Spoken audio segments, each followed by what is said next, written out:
بسم اللہ الرحمن الرحیم الف لام میم ذلك الكتاب لا ريب فيه هدى للمتقين الذين يؤمنون بالغيب ويقيمون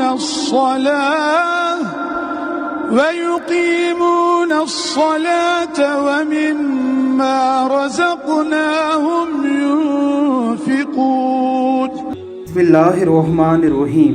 ترکی کی آیا صوفیہ مسجد عہد رفتہ کے مسلمانوں کی وہ دل نشین داستان ہے جس کی عکاسی کرتے ہوئے علامہ اقبال رحمہ اللہ نے فرمایا تھا تھے ہم ہی ایک تیرے مار کا آراؤں میں، خشکیوں میں کبھی لڑے کبھی دریاؤں میں، دی آذان کبھی یورپ کے کلیساؤں میں، کبھی افریقہ کے تپتے ہوئے صحراؤں میں، شان آنکھوں میں نہ جچتی تھی جہاں داروں کی، کلمہ پڑھتے تھے ہم چھاؤں میں تلواروں کی، ٹل نہ سکتے تھے اگر جنگ میں اڑ جاتے تھے، پاؤں شیروں کے بھی میدان سے اکھڑ جاتے تھے، تجھ سے سرکش ہوا کوئی تو بگڑ جاتے تھے، دیکھ کیا چیز ہے ہم توپ سے لڑ جاتے تھے، نقش توحید کا ہر دل پہ بٹھایا ہم نے، زیر خنجر بھی یہ پیغام سنایا ہم نے. عہد رفتہ کی یہ دل نشین داستان آج سے تقریباً 95 سال قبل مصطفیٰ کمال اتا ترک کے ہاتھوں دل خراش سانحے میں بدل گئی تھی.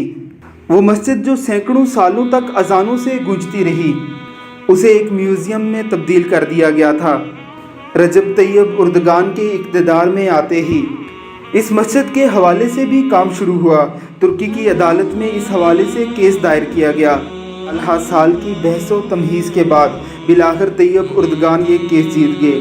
عدالت عالیہ کے حکم سے آیا صوفیہ کو میوزیم سے مسجد میں بحال کر دیا گیا.